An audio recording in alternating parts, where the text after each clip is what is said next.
zulman. Maka Tuhan yang berbuat dan berbuat kejahatan. Ya, benar kan? Ya. Dan keluar dengan kata dahulu dari dalil itu, ya, jazam yang muwafaqah bagi yang sebenar, bagi yang sebenar tetapi tiada daripada dalil, maka bahwasanya dinamakan dia taklid dan dinamakan dan tiada dinamakan ma'rifat dan tiada dinamakan ilmu. Dan orang yang bersifat dengan salah satu daripada yang empat dahulu itu pada suatu daripada aqaid yang lagi akan datang, maka yaitu kafir dengan ittifaq. Dan murad dengan empat yang dahulu itu yaitu syak dan dhan dan waham dan jahil, seperti barang yang telah lalu sebutnya.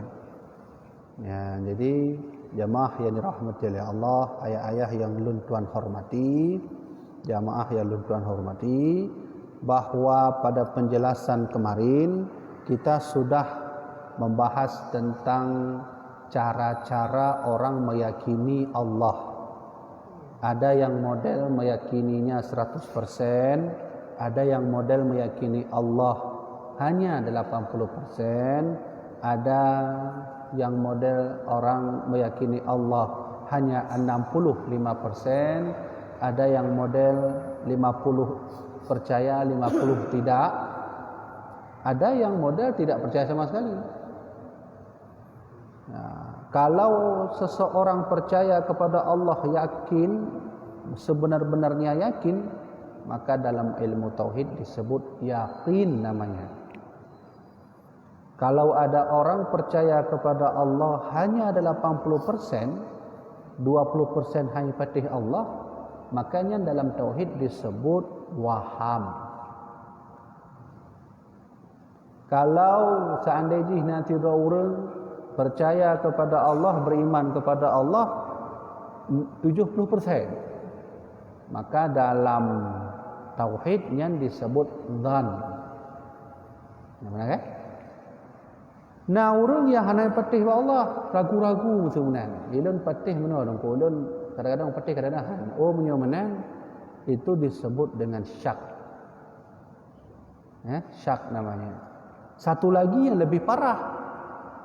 20% saja percaya pada Allah, 80% tidak. Itu disebut namanya jahil. Orang yang tidak tahu. Jahil ada dua, jahil yang dimaafkan, jahil yang tiada dimaafkan. Jahil yang dimaafkan adalah orang yang mencoba terus mencari ilmu, tapi dia mungkin terkendala oleh duit, terkendala oleh umur, terkendala oleh waktu, perjalanan, tempat. Itu dimaafkan oleh Allah. Ada orang yang jahil yang tidak dimaafkan Allah. Siapa mereka? Orang-orang yang dekat dengan dayah, tongon pesantren, hana ijab pesantren. Maka itu tidak dimaafkan oleh Allah Subhanahu wa taala. Kemampuannya bak orangnya, pengna lokasi tepat, maka tidak mau untuk ilmu tauhid, lalu dia jahil, maka itu tidak dibolehkan dan tidak dimaafkan oleh Allah Subhanahu wa taala. Maka di sini pengarang kitab Syekh Abdullah Al-Fatani berkata, kalau begitu yang diterima oleh Allah hanya satu, yaitu orang yang yakin 100%. Adapun waham, dhan, syak, jahil itu tidak diterima oleh Allah Subhanahu wa taala. Kahana mungkin terpatih dengan Allah dan terpatih dengan Allah 80% aku. Menyona merumpuk orang lagi nya nana juga. Gimana orang percaya bahwa Allah cuma 80%, 20% ho yang. Kemudian yang model lagi itu tidak boleh dalam tauhid. Ya.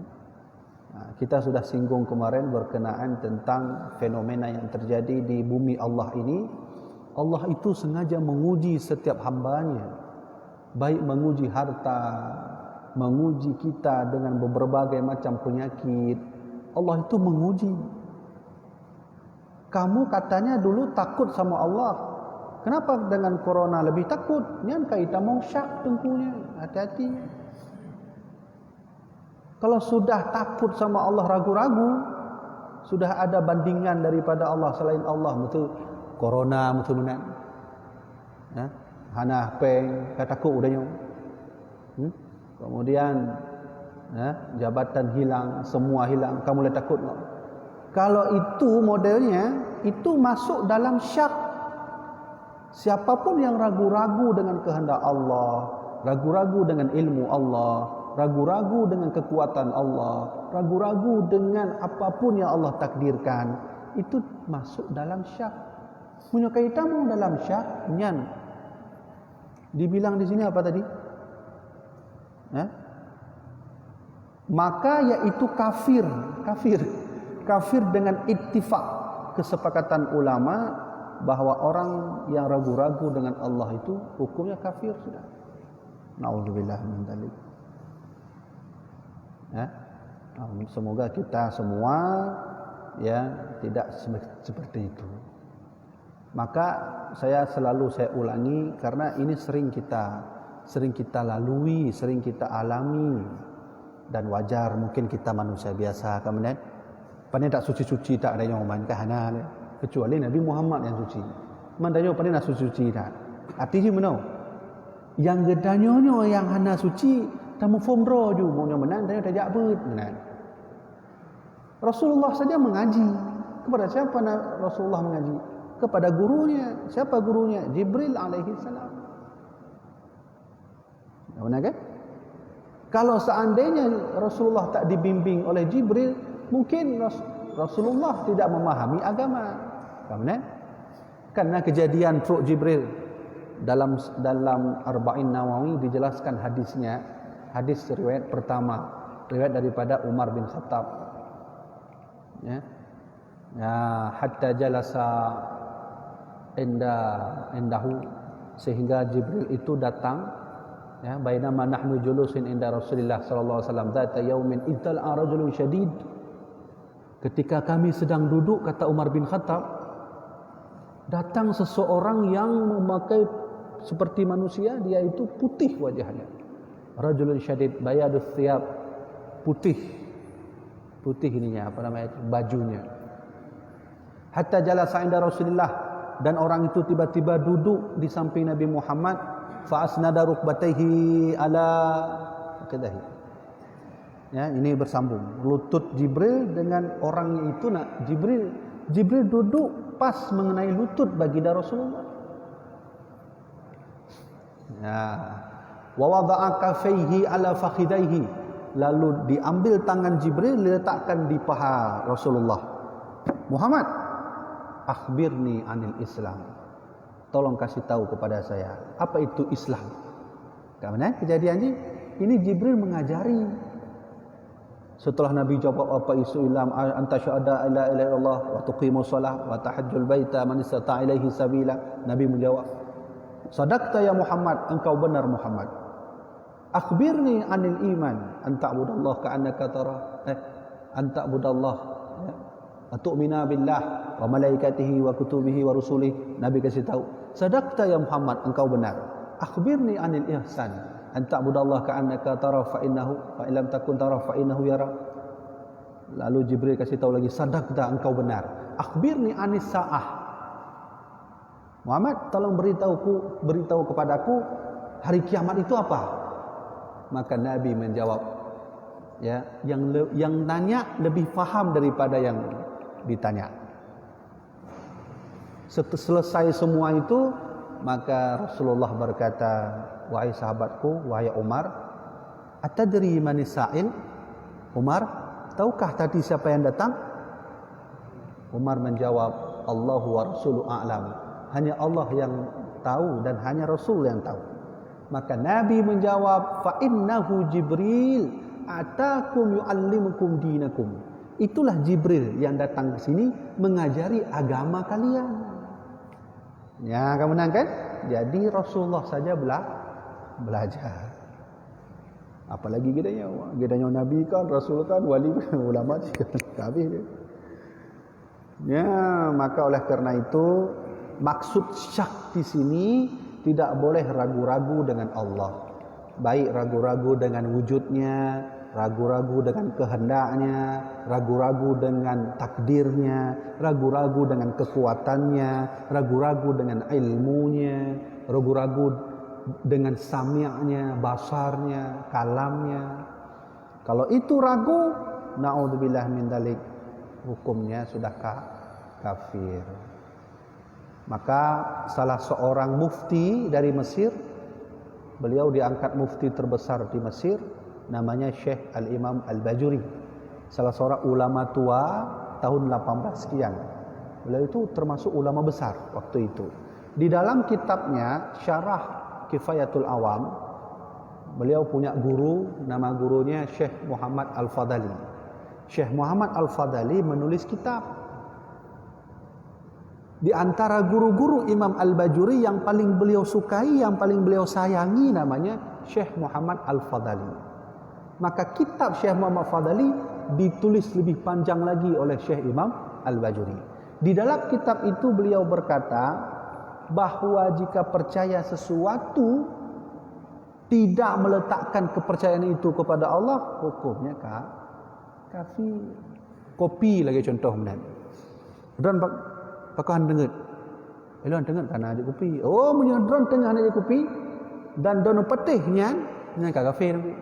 Karena yang pergi kita nyohan dengar tuan kopi. Allah.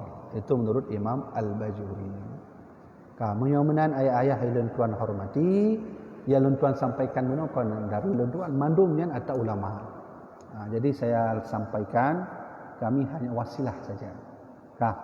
Ayah-ayah ilun tuan hormati, maka oleh karena itu yang boleh diterima oleh Allah itu hanyalah yakin, waham tidak diterima, dzan tidak diterima, syak tidak diterima, jahil tidak diterima. Wahamnya umpam kan? Waham itu artinya tadi apa?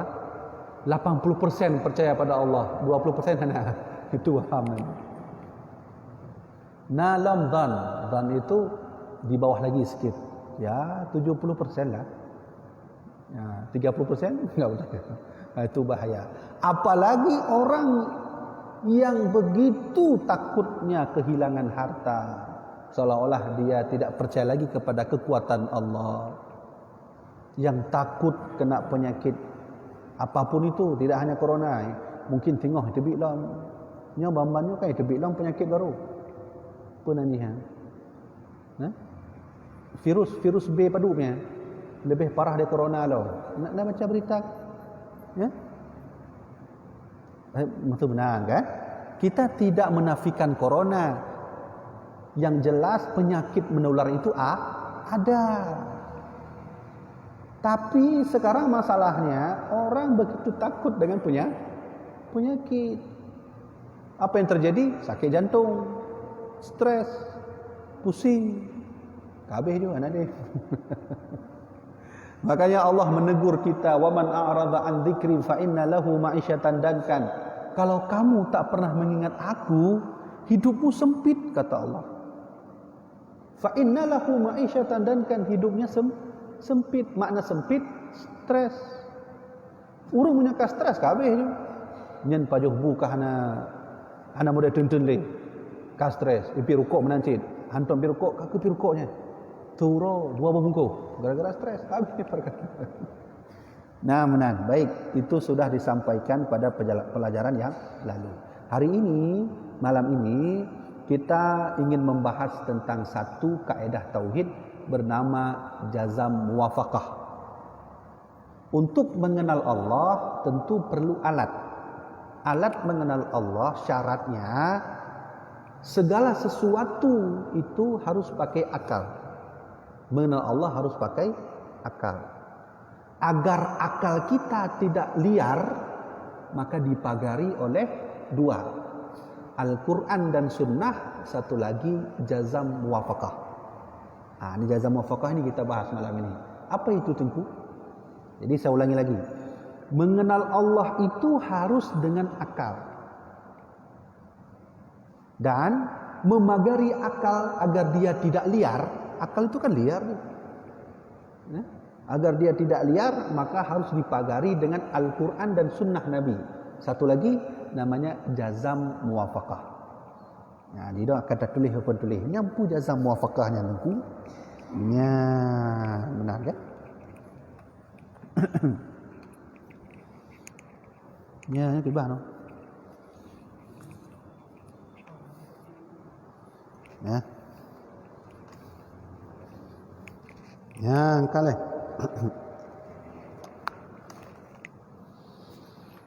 Nah, syarat mengenal Allah Subhanahu wa taala itu harus dua. Kalau di luar daripada dua ini maka tidak boleh. Nah, syarat makrifat. Nah, kita tulis menanju. Syarat makrifat. Syarat makrifat. Syarat makrifat atau mengenal Allah itu harus pakai dengan harus pakai akal. Ya. Ini syaratnya. Akal itu agar dia jernih, bersih, tidak terkontaminasi oleh akal-akal liar, harus dengan nas. Nas itu artinya Al-Quran, ya, Al-Quran dan hadis baginda Rasulullah. Jadi ketika kita sedang berfikir tentang Allah, akal kita itu bergerak. Ketika bergerak itu harus pakai Al-Quran hadis. Cocok nggak? Tengku, saya pernah berfikir tentang Allah begini. Cocok atau tidak? Kembalikan ke Al-Quran. Kembalikan ke hadis. Ini sudah kita bahas pada penjelasan yang lalu. Seperti orang yang meyakini, ini akal. Seperti orang yang meyakini bahwa zina itu adalah perbuatan Allah. Muyomenan, katanya di Tamadina, kan? Ini kalau sampaikan kan? Karena ini kejadian ayahnya, anak putra pungkiri di Aceh kananya. Jadi ada orang mencuri, ditangkap, ditanya kenapa kau mencuri? Mencuri kan takdir Allah. Mencuri kan itu Allah yang buat. Hanau petih, punya hanau petih. Aceh ni disebut rukun iman yang keenam. Percaya pada qada baik dan qada buruk. Mencuri qada baik atau qada buruk? Qada buruk, berarti rukun iman. Berarti mencuri boleh. Habis. Bahayanya. Bahaya sekali itu. Ya, nah, jadi harus sesuai dengan Al-Quran dan Sunnah. Munyaka kita sedang berfikir tentang Allah, harus dipagari dengan Al-Quran dan hadis. Nah, untuk mencapai ini biar jalannya bersih, biar jalannya itu tepat pada posisinya, maka para alim ulama menulis ada satunya jazam muwafaqah. Muwafaqah. Ini membantu akal untuk nanti sampai kepada tepat posisi Al-Quran dan hadis. Sehingga dari kedua inilah nanti kita akan mengenal Allah Subhanahu wa taala dengan jalur yang benar, dengan jalur yang bersih. Sudah, ini hanya kita bahas nih, karena ini Al-Quran dan hadis itu sudah diatur oleh wahyu. Karena nanti kan wahyu. Ya kan? Jadi kita berfikir tentang Allah walau dengan akal dibimbing oleh wahyu. Wahyu ini kan Quran dan hadis. Selain wahyu, akal juga harus dibimbing oleh kekuatan akal yang bersih. Namanya jazam muwafaqah. Jazam muwafaqah. Sudah. Kita bagi 3. Jazam muwafaqah. Jazam muwafaqah. Ada jazam muwafaqah, itu tiada jazam. Lo pakai bahasa Arab Jawi untuk tiada jazam. Ada satu lagi namanya jazam muwafaqah, ya, pada dalil. Ya, pakai bahasa Arab Jawi, ya, pada dalil. Satu lagi, nampaknya udah bodoh. Satu lagi adalah jazam muwafaqah tiada dengan dalil. Tiada dengan dalil. Benar? Ambil pening kan tak cerita ni. 3. Biar enak kita buat begini. Ini dia. Jadi jazam muwafaqah. Jazam muwafaqah itu apa? Cocok dengan kondisi, cocok dengan akal, cocok dengan tempat, cocok dengan sesuai dengan apa yang diarahkan oleh Al-Quran dan hadis. Kalau kita pakai metode ini, insya Allah nanti cocok dengan Al-Quran dan hadis. Lalu jelaskan satu persatu. Yang pertama, jazam muwafaqah yang tiada jazam. Ya. Tapi saya sebutkan contoh dulu. Contoh jazam muwafaqah itu begini. Allah itu punya, yang 4 tertulis lah. Allah itu punya sifat jaiz. Allah punya sifat jaiz. Namanya fi'lu kullu mumkinin aw tarkuhu. Allah di dalam surat Luqman ya memberi nasihat kepada kita agar tidak boleh berjalan di muka bumi dengan kesombongan. Wala tusair khaddaka linnas wala tamshi fil ardi maraha. Bahwa sombong itu tidak boleh. Begitu kan? Sombong itu hukumnya haram. Bagi siapa? Bagi manusia. Pertanyaannya adalah, apakah sombong bagi Allah itu boleh? Jawabannya boleh. Mana boleh? Karena Rasulullah dalam hadis qudsi, Allah dalam hadis qudsi berkata, al-kibriya'u libasi. Sombong itu pakaianku. Nah, untuk manusia tidak boleh, untuk Allah boleh. Ini namanya dalam tauhid adalah sifat jaiz namanya. Boleh bagi Allah Subhanahu wa taala untuk sombong. Walau Allah menasihati para hambanya, tidak boleh sombong. Sekarang pertanyaannya adalah, kalau seandainya ada orang bilang begini, Tengku, wala taqrabu zina, jangan dekati zina. Apakah oleh Allah boleh zina? Karena iplung bak sifat jaiz. Mufaham kan? Mufaham kan? Ulang tu. Allah melarang kita untuk tidak boleh sombong, tapi Allah boleh sombong. Tinggal terurung Tengku, munyong menan Tengku, Allah melarang kita tidak boleh berzina, tapi Allah boleh berzina. Benar kan? Nah, inilah nanti yang disebut tidak jazam pada muwafaqah namanya. Di mana duduknya itu? Di sini. Coba kita teliti lebih dalam. Kenapa tadi sombong dilarang oleh Allah? Allah boleh sombong. Lalu ketika kita bertanya, Allah melarang berzina, tapi Allah tidak berzina. Ini namanya tiada muwafaqah, tiada jazam pada muwafaqah. Tidak cocok dengan akal, artinya begitu. Tidak cocok dengan hati, tidak cocok dengan kondisi, tidak cocok dengan Allah. Itu namanya tiada jazam muwafaqah. Nih, coba lihat tiada jazam muwafaqah. Seandainya kita pakai teori sifat jaiz, tadi Allah melarang sombong, tapi Allah boleh sombong. Sehingga Allah berkata jangan berzina, berarti Allah boleh berzina. Kan begitu kan? Sama dengan kan? Apa begitu Tengku? Tidak. Tiada jazam muwafaqah, tidak cocok. Kenapa tidak cocok? Kalau Allah boleh berzina, maka harus ada Allah dua. Kan?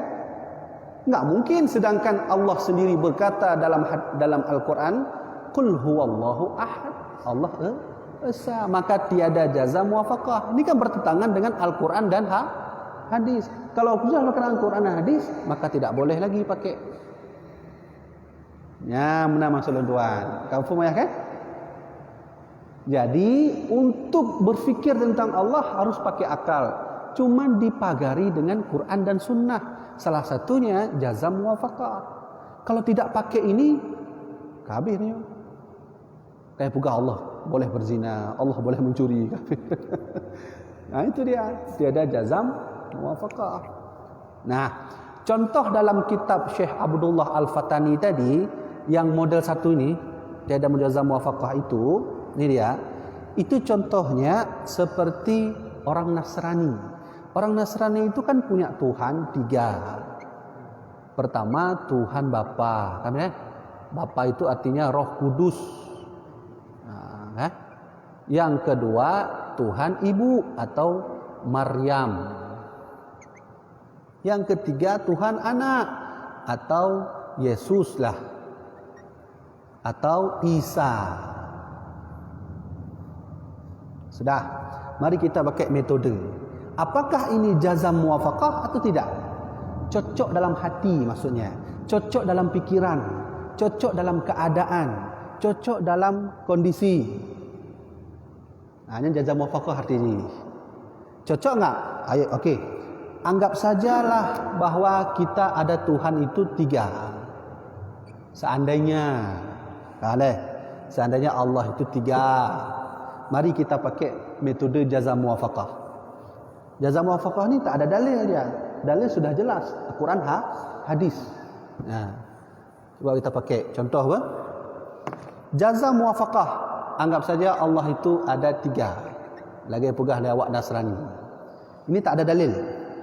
Seandainya ada Tuhan Ayah, Bapa, dan Tuhan Ibu, dan Tuhan Anak, ini akan banyak menimbulkan masalah logika. Akan banyak menimbulkan masalah logika. Ini yang membuat Dr. Hajjah Irene Handono masuk Islam. Kemudian, ayo kita pakai logika. Lulang tergotu. Kan kalau lu sampaikan kan, sudah saya sampaikan bagaimana Irene Handono masuk Islam. Coba kita logikakan. Kalau Allah yang Esa kita logikakan, tidak masuk logika lagi. Kenapa? Satu tunggal kabeh hanane. Sabok. Kemudian, kalau kita menyebut 2, maka tentu di antara 2 ada kelebihan, ada kekurangan. Seandainya Allah yang Esa pakai logika, tak pakai dalil, jelas, logikanya jelas. Allah satu, mampu tak perdebatkan. Kan apa yang debat? Allah satu. Kecuali Allahnya jumlahnya banyak. Nih, coba kita buat logikanya matematika. Kita masukkan Tuhan ini ke logika matematika.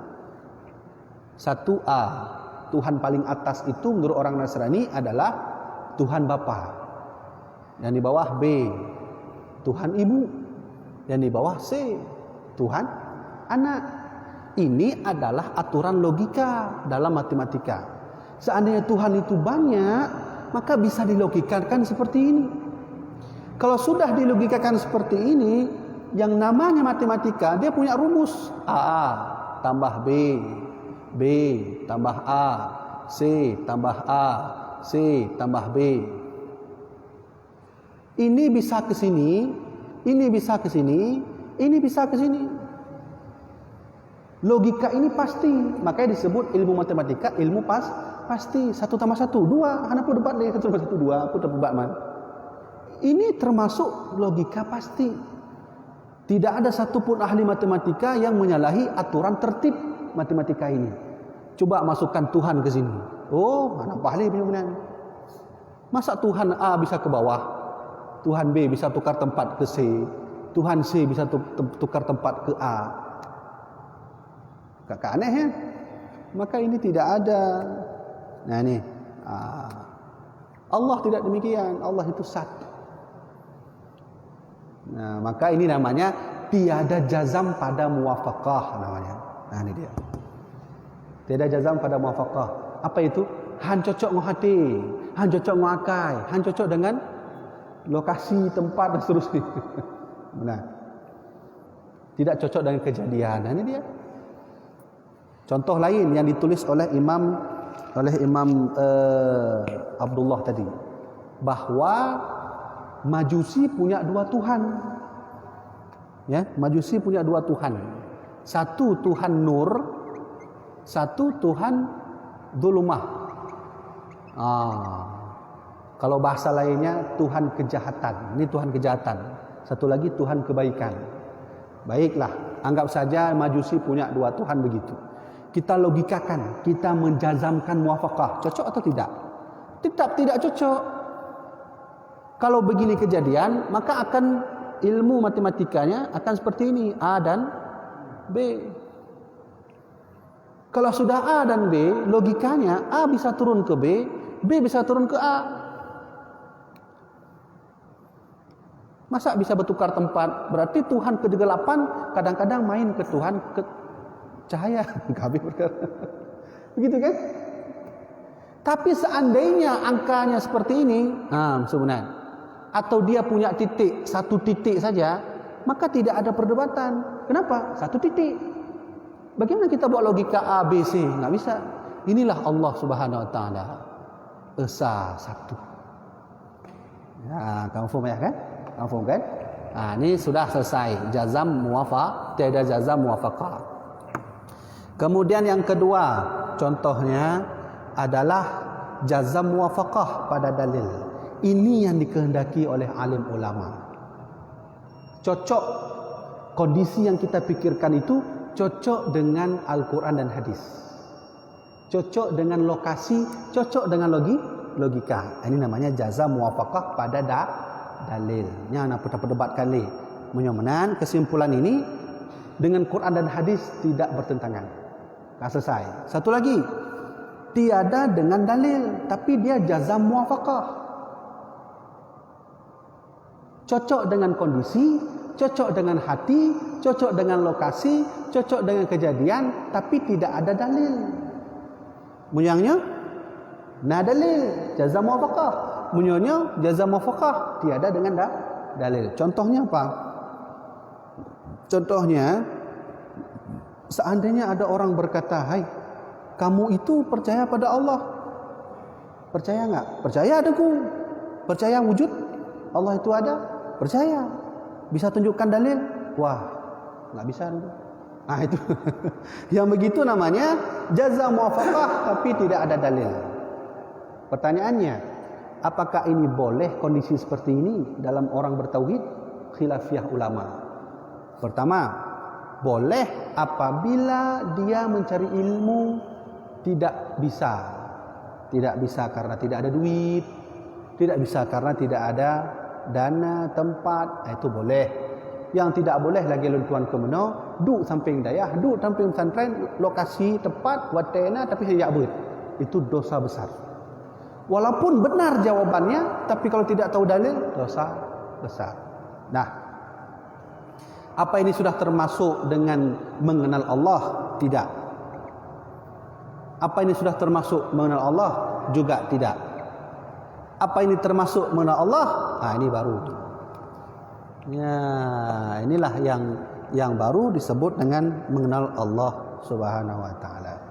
Inilah namanya jazam muwafaqah. Berarti menyomenan beri kesimpulan tiga itu. Untuk mengenal Allah Subhanahu Wa Taala itu harus dengan akal. Dan agar akal itu dapat sesuai dengan Al-Quran dan Sunnah, akal itu dipagari dengan Al-Quran dan Sunnah Nabi. Yang kedua harus jazam muwafaqah. Jazam muwafaqah ada 3. Hati-hati. Ini dia. Ini hanalun tarik ni karena ini jazam muwafaqah di sini yaitu dengan dalil.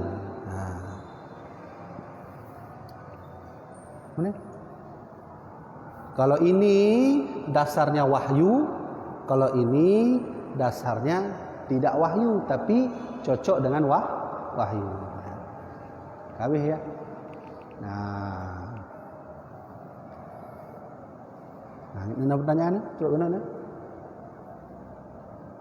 Jazam muwafaqah. Mungkin jamaah yang mentang tengku ulah nak fumpu jazam muwafaqahnya. Mungkin menang kan? Jazam muwafaqah itu cocok dengan kejadian, cocok dengan logika, cocok dengan hati, cocok dengan perasaan. Itu jazam muwafaqah namanya. Menyokong menang, tapi harus dengan dalil. Kadang naurun jazam muwafaqah hana dalil, kan bahaya cik. Ikut-ikutan. Inilah nanti yang disebut dengan taklid nih. Ini taklid namanya, orang ikut-ikutan tanpa dalil, namanya taklid. Taklid dalam tauhid ittifaq ulama enggak boleh. Saya baca dalam kitab Kifayatul Awam, kitab Durrus Samin, kitab Durrun Nafis, kitab Asy-Syaikh Ad-Dusuqi, hampir seluruh ulama berkata bahkan mengharamkan taklid dalam tauhid. Artinya apa? Dia tahu bahwa Allah itu begini, tapi tidak ada dalil. Dalil itu ada dua, dalil akal dan dalil Al-Quran dan Sunnah tadi. Ini namanya taklid. Tapi dalam fikih wajib taklid. Kamu kenapa solat begini? Kenapa Imam Syafi'i tunggu? Tahu nggak dalil? Nggak tahu. Boleh. Dalam fikih boleh. Allahu Akbar. Kenapa kamu solat begitu? Karena ikut pendapat Imam Madhab. Madhab siapa? Madhab Maliki, Hambali. Jadi tahu dalil? Nggak tahu. Boleh dalam fikih. Tapi kalau kamu tahu Allah itu wujud, tahu. Kau mau yakin? Yakin. Ada dalil? Wah, saya nggak ada dalil. Lanjut. Nggak boleh. Nah, kadang mungkin orang bertanya, apa kan lanjut tengku? Tentang tauhid ini jangan main-main. Ketika nanti kita ditanya oleh orang di mana Allah, kita hanya bisa menjawab Allah di atas, lalu dia tanya dalil kepada kita dan kita tak tahu, itu berakibat fatal. Apalagi yang bertanya itu orang non-Islam. Wah, kamu ikut-ikutan aja, dalil nggak tahu apa-apa. Nah, apalagi menghadapi ateis. Menghadapi ateis itu harus pakai logika yang kuat. Menyuhana tahu dah. Kan lagi kejadian Imam Hanafi. Nanti ingat ayat. Orang ateis bertanya, di detik ini Allah sedang apa? Di detik ini, itu contoh pada orang nyampu apa ni? Seandainya di waktu ini, di detik ini Allah itu sedang apa? Itu pertanyaan ateis. Punya hana kuat logika katanya atau dalil, bahaya. Jadi benar ayah. Dalil itu bukan Quran hadis saja. Dalil itu ada dua. Ya, dalil ada dari Quran hadis, ya. Ada dari akal namanya. Kembali lagi akal biar itu sempurna harus pakai jazam muwafaqah. Ya, dan seterusnya. Kaji terkenal ya. Apanya nih? Ya?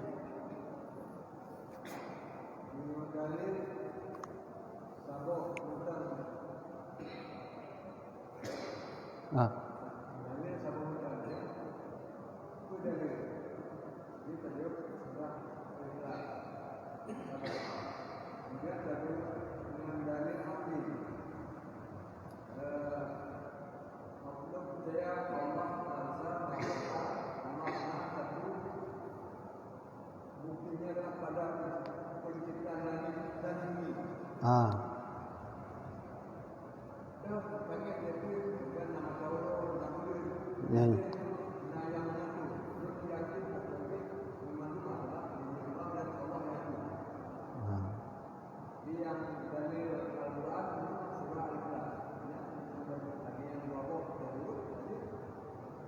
Oh, je dalam salah. Mana ayah? Dalil aklinya yang bebas. Terserah bak gau. Imam Hanafi dalil akli je, hana penghaban. Hidup je di atas panggung. Cekalan dah. Di detik ini Allah sedang menurunkan kalian di bawah panggung, saya di atas panggung. Jadi artinya benar. Menemukan dalil aklinya dan terserah bak dia. Cuman bumbunya terserah mau diolah apapun boleh. Cuman harus jazam muwafaqah benar. Jak lagi ayah pegah benarnya cocok menurut ala dan pegah benar untuk menemukan dalil akli. Mungkin orang tanya orang lain lain dalam jawaban. Orang tanya orang jamaah lain mungkin lain dalam jawaban. Dalil akli itu bebas. Ketika orang bertanya Allah itu di mana? Terserah. Jawab terus semampu mungkin dengan akal. Cuman metode je baik dua. Pertama harus sesuai dengan Quran hadis, yang kedua jazam muwafaqah. Mana maksud dia? Ya. Nah. Ini soalnya kita ini nggak tahu dalilnya kan, jadi kita menjawab dengan akal. Dia bilang tadi sedang apa Allah sekarang? Ya. Ya. Kita menjawabnya ya Allah itu sekarang sedang memperhatikan hambanya yang ada di bumi. Apa bisa seperti itu kita jawab tanpa Ya. Boleh, bisa. Asalkan ya setidaknya kita tahulah. Ini minimal jangan awam kali. Ketika kita jawab dengan jazam muwafaqah, ini minimal adalah sedikit yang kita tahu Quran dan hadis. Karena cara bertauhid jangan selalu berakal, selalu ke sini, minimalnya juga harus tahu. Sudah, pertanyaannya saya jawab ketika orang bertanya Allah sedang apa? Allah sedang melihat kita. Boleh, tak masalah. Enggak masalah. Lalu kita teliti dalam Al-Quran, apakah memang Allah sedang melihat kita?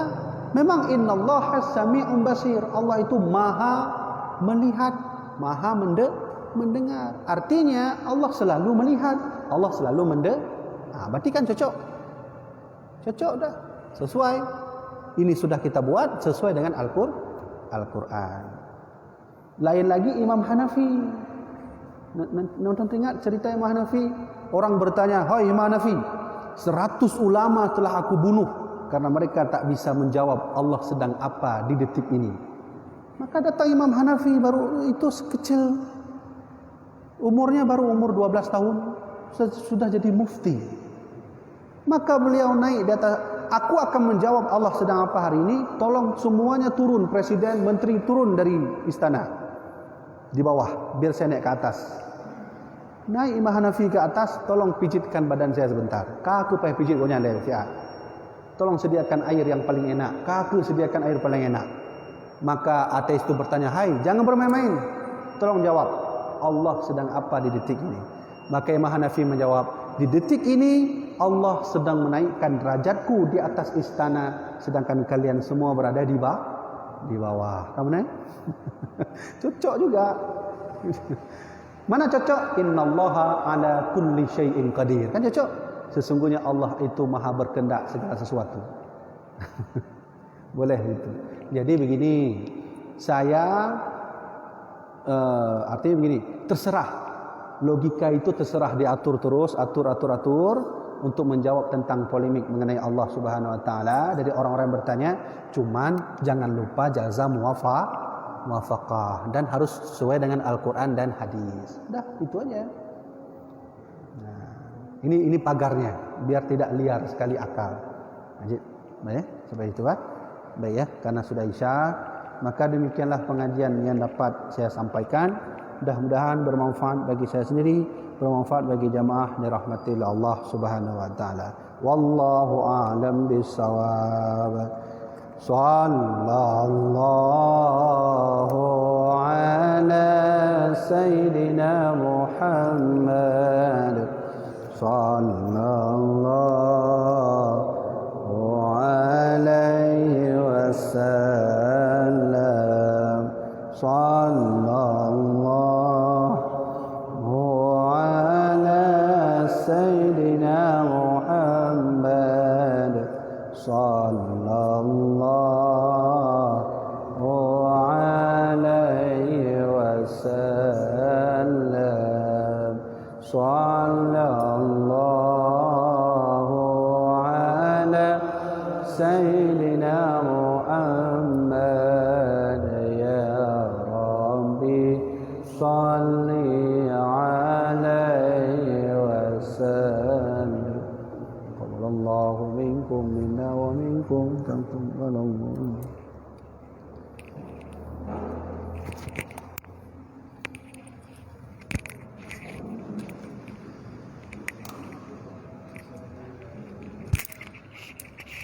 Allah.